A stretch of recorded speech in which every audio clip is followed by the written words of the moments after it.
Artigo 460 do Catecismo Católico diz: a palavra tornou-se carne para nos tornar participantes da natureza divina. Por essa razão, a palavra tornou-se homem e o Filho de Deus tornou-se filho do homem, para que o homem, ao entrar em comunhão com a palavra e assim receber a filiação divina, pudesse tornar-se um filho de Deus. Pois o Filho de Deus tornou-se homem para que nós pudéssemos nos tornar Deus. Tem algum problema aí, Martin? Soa como Lúcifer. Sim. Afinal, a Bíblia diz que ele foi dado poder e grande autoridade. O Filho unigênito de Deus, querendo nos tornar participantes de sua divindade, assumiu a nossa natureza para que ele, ao se tornar homem, pudesse tornar os homens deuses. Então, nunca houve um início, nunca vai ter um fim. E se nunca houve um início, então você não é um ser criado. É a teologia da energia. Você volta para a energia e aí a energia recria. O sábado, então, acaba com tudo isso daí, pois declara que há um Criador e mantenedor. Sim, ele aponta para Deus. Deus, portanto, querendo que nos lembrássemos que Ele é o nosso Criador e mantenedor, criou o sábado, declarando-se Senhor desse dia. Sendo assim, nós não devemos submissão ao Senhor do sábado, que, segundo a Bíblia, é Jesus Cristo. É claro que sim, porque esta é a ferramenta para que reconheçamos isso.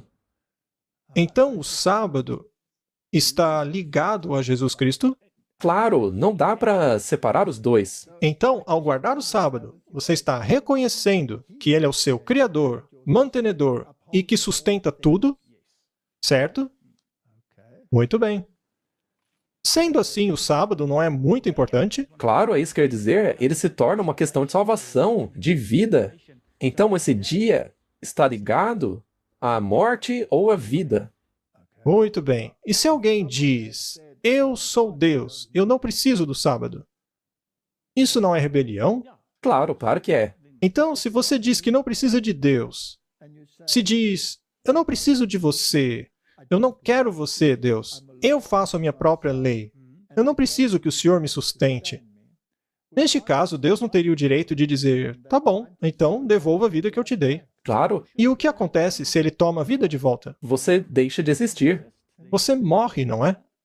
E pode ser uma coisa muito perigosa, porque mesmo que você diga, eu vou escolher o meu dia para adoração.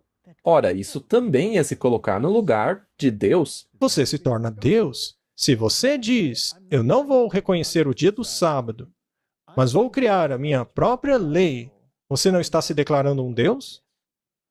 Isso é muito claro. Toda pessoa que, sem saber, nos dias de hoje ainda, guarda o domingo, que é a lei do mistério da iniquidade, que é o catolicismo romano, e não indivíduos, tá? Mas qualquer um que faça isso está consentindo e confirmando que eles têm autoridade própria, sendo assim deuses. É o que diz o Catecismo Católico. De acordo com o próprio catecismo deles. É por isso que é tão perigoso dizer que você pode guardar qualquer dia, até mesmo o domingo. Se Jesus tivesse dito, tá bom, eu vou mudar o dia, tá?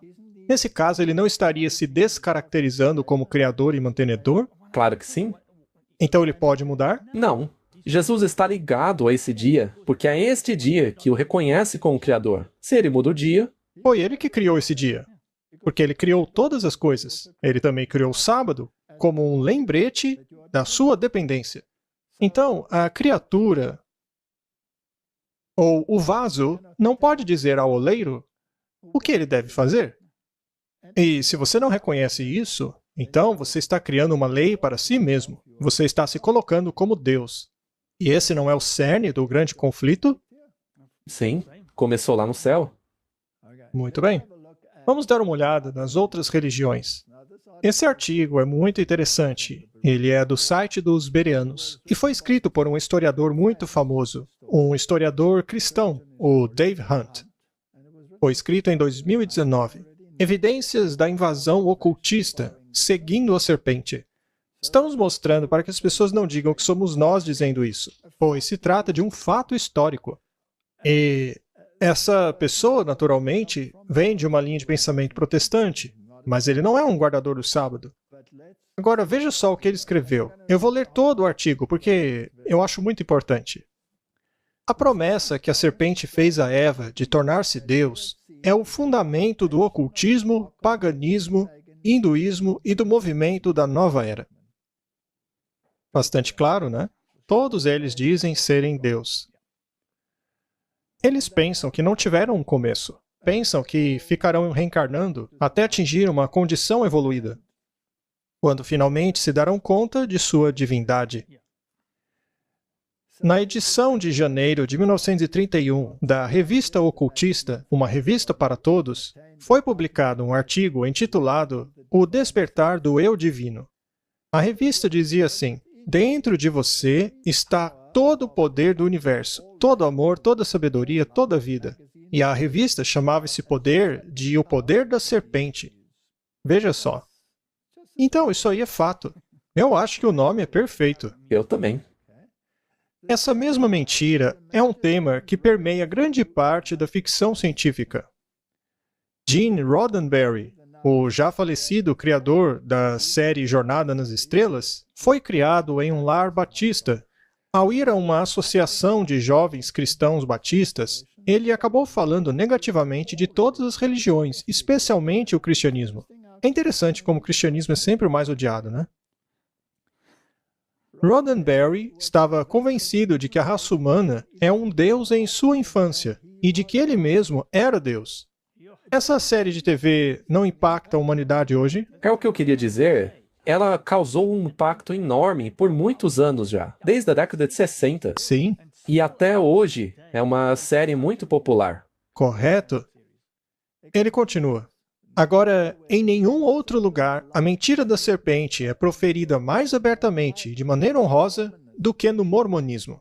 A partir dos púlpitos do Tabernáculo dos Mormons, em Salt Lake City, em 8 de junho de 1873, o líder mormon Brigham Young declarou: o diabo contou a Eva a verdade sobre a divindade.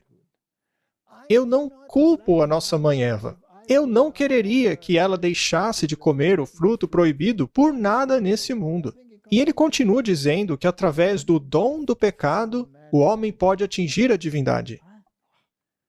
E ele foi considerado um profeta pelo movimento mormon. Em aparente harmonia, o psicólogo Rollo May chamou o pecado de Eva de Felix Culpa, ou queda bem-aventurada. O Joseph Smith até admite que ele caiu, mas que caiu na direção correta. Joseph Smith fundou esse culto que deseja atingir a divindade. Joseph Smith ensinou que a matéria e a inteligência sempre existiram, ou seja, nós não fomos criados. E a ascensão à divindade é uma coisa que sempre foi buscada. Deve haver, portanto, um número infinito de deuses no mormonismo, apesar de os mormons dizerem que lidam apenas com o Deus deste mundo, que coincidentemente é o nome que a Bíblia dá a Satanás, conforme 2 Coríntios 4:4. Os rituais secretos dos templos mormons são o primeiro passo para os homens mormon em sua busca por seus deuses nessa longa estrada da exaltação. Quem está escrevendo isso é um historiador cristão, ok? Ele continua. O mormonismo teve a aprovação de Norman Vincent Peale. A gente já vai falar mais disso, tá?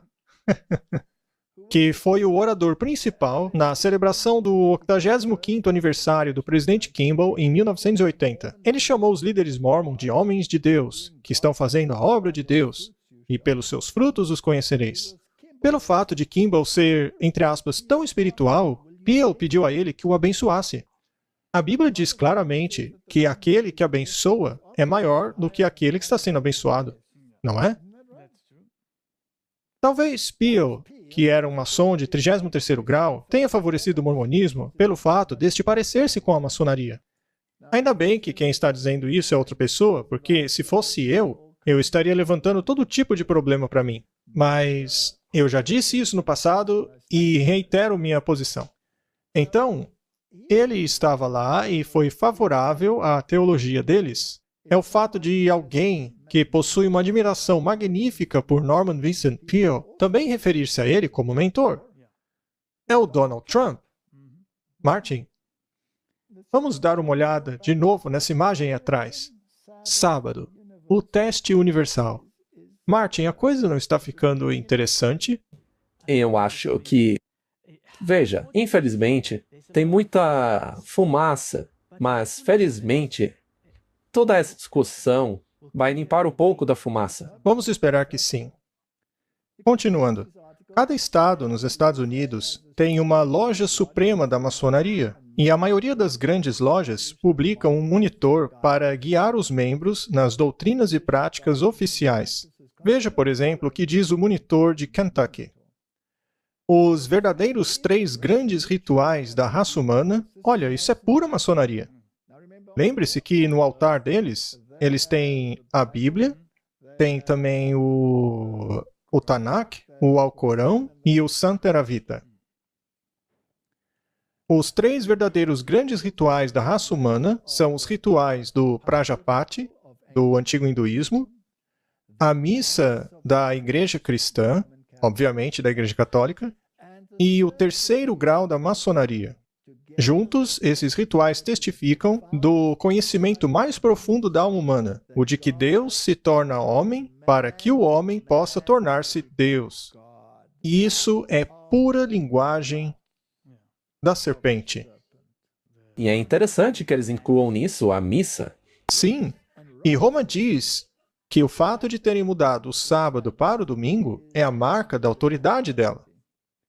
Por outro lado, Jesus quer que nos lembremos do sábado para não esquecermos de onde viemos e de que Ele nos sustenta. E de que ele é a nossa autoridade. Sim, e se negligenciarmos a autoridade dele e de sua lei, quais serão as consequências? A morte. Martin, você acha que é importante que a humanidade saiba que se engolir essa mentira vai morrer? Para sempre? Ora, é claro que é importantíssimo. Pois é. A humanidade começou com o sábado? Sim. Sim, não é? Sim, o sábado foi instituído na semana da criação. E não seria lógico que terminasse com o sábado? Pois é. Porque aqueles que não se lembram de onde vieram e de quem o sustenta acabarão morrendo. O Apocalipse não diz isso? Sim. Se somos criaturas, não somos deuses. Nós somos o vaso e não o oleiro. Não se trata de apenas um dia. Não se trata de apenas um dia. Se trata de reconhecer a Cristo como seu Criador, Redentor e Mantenedor. Ele nos tirou do Egito, Ele nos redimiu da escravidão, Ele redimiu-nos da escravidão do pecado. Exato. E ele, sendo Deus, determinou um dia.